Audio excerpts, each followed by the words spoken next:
Hello and welcome back to Healthy Spouse, Healthy House. My name is Tony and my channel focuses on health, wellness, and relationships. I believe that there are 15 different areas of health that any one person can work on at any point in time in their lives.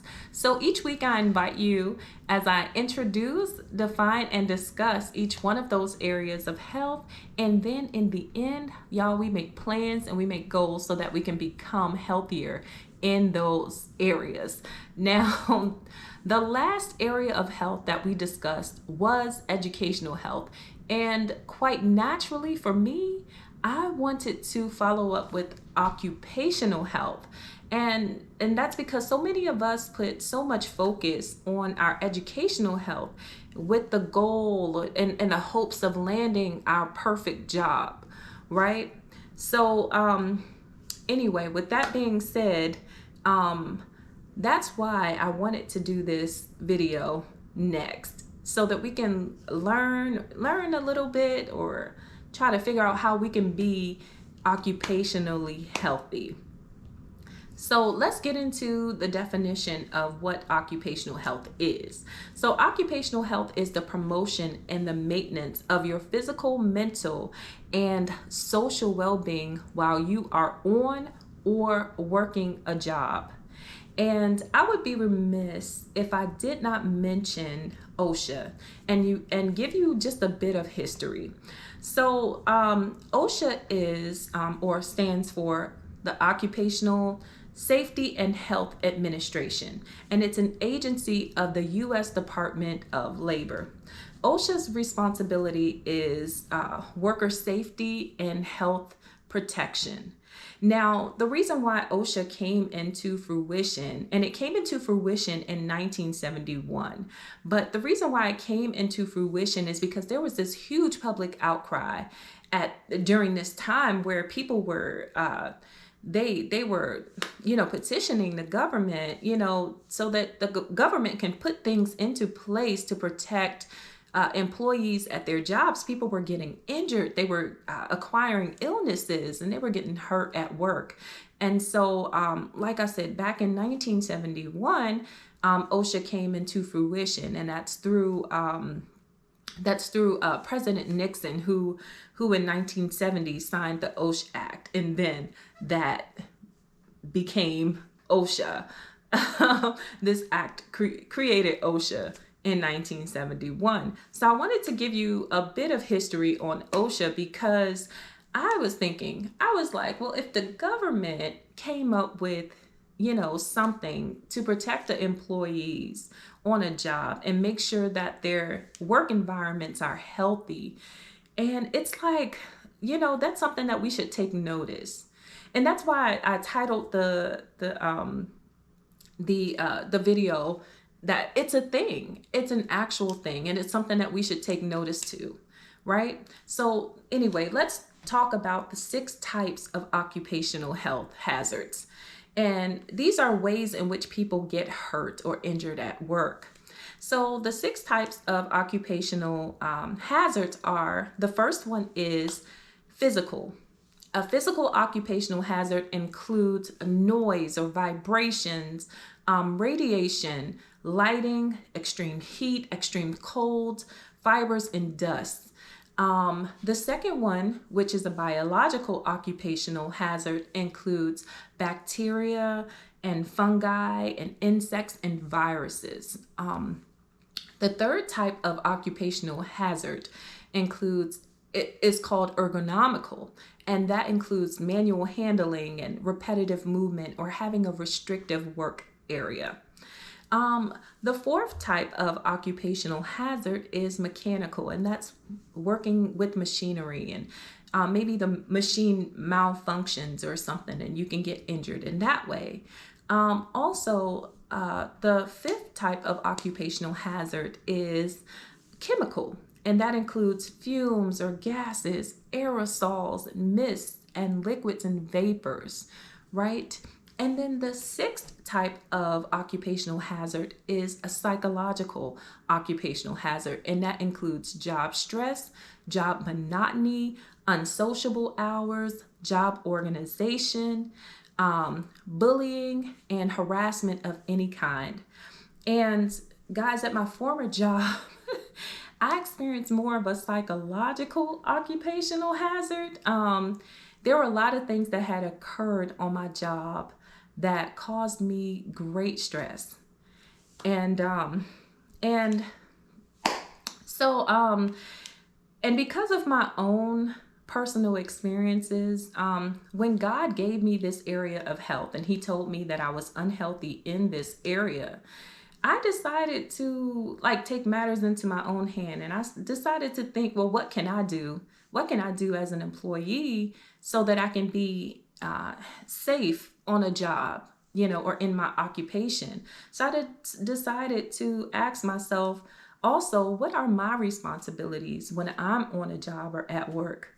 What are my responsibilities, and how can I promote and maintain my own occupational health on a job as much as I can as an employee? And so,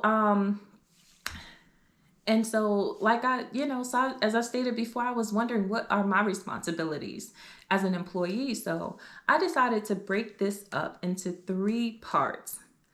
And those 3 parts are: before you get the job, that's the first part.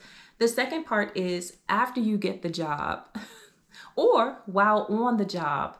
And then the third part is when you feel you should leave a job. Okay. And I want to remind you that these are just brief overviews of the things that you should consider in each of these parts. Okay, so depending on your job, you may have to add some things or possibly even take some things away, but these are just brief overviews. So let's start with before you get the job. So before you get the job, you want to make sure you have a well-written resume.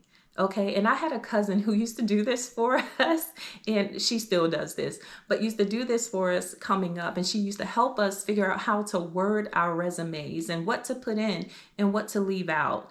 Like, yeah, that information is important, So she used to help us with that. So get help with your resume. Also, you have to talk about the pay, what you're willing to accept, as payment for the work that you do. Also, you want to consider whether you are able to travel or relocate. Also, think about what your job offers and what types of opportunities for advancement. And also, what types of benefits that you can get through your job. Also, you want to read your contract thoroughly so there are no surprises. So anyway, also you want to ask questions. Next, there are 3 separate questions under this part, under before you get the job, that you want to ask yourself. The first one is, do you know someone who's doing this job? Maybe they can help you. Maybe you can glean from them, or they could become your mentor or something, And then the other 2 questions come with disclaimers, and I'm going to explain why. The first one is, can you do this job? And the reason why it comes with a disclaimer is because there are times where you go on a job that you have a knowledge of it and different things like that, but then you have to give yourself time to learn that organization, that company, or how they do things there, So also, the next question that comes with the disclaimer under before you get the job is, do you like this job? And the reason why that comes with the disclaimer is because there are times where you're going to have to work a job that you might not like. And you're going to have to keep that job because it supports your livelihood. And so, and until you can figure out what to do from there. Okay. So that's everything under before you get the job. So the next thing the next part is after you get the job. So after you get the job, you want to leave home at home. Don't bring your personal stuff to work if you can help it. Next, you want to arrive early. Early is on time is late, and don't come to work late if you can. Because the reason why I say arrive early is because some people need transition time. or, and sometimes driving to work or that commute to work is not enough of a transition time. And then you have times some people want to come into work and get coffee or get themselves situated or whatever before starting. And so arrive early. Also have a positive attitude, work well with others, and communicate effectively with other people.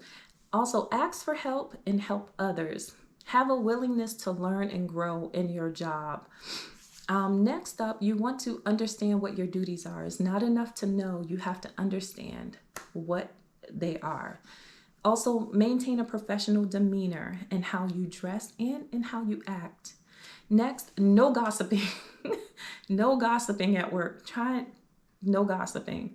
And lastly, you want to leave work at work. And I know it's kind of hard sometimes, especially during this atmosphere, this season where a lot of people are working from home, but you're going to have to figure out how to leave work at work.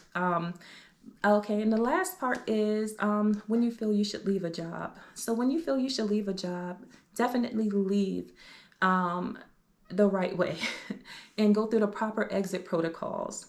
Do your exit interview and be honest about that. Also, don't burn your bridges. You might have to come back to a job. Just think about that. Don't burn your bridges. And lastly, the last thing comes with a disclaimer. When you leave a job, have another one. But for me, that wasn't because I was just leaving the workforce entirely. So just think about that. But anyway, guys, I hope I was able to help you with things. And please don't forget to like, comment, share, and subscribe. God bless you, and I'll see you in the next one. All right, bye-bye.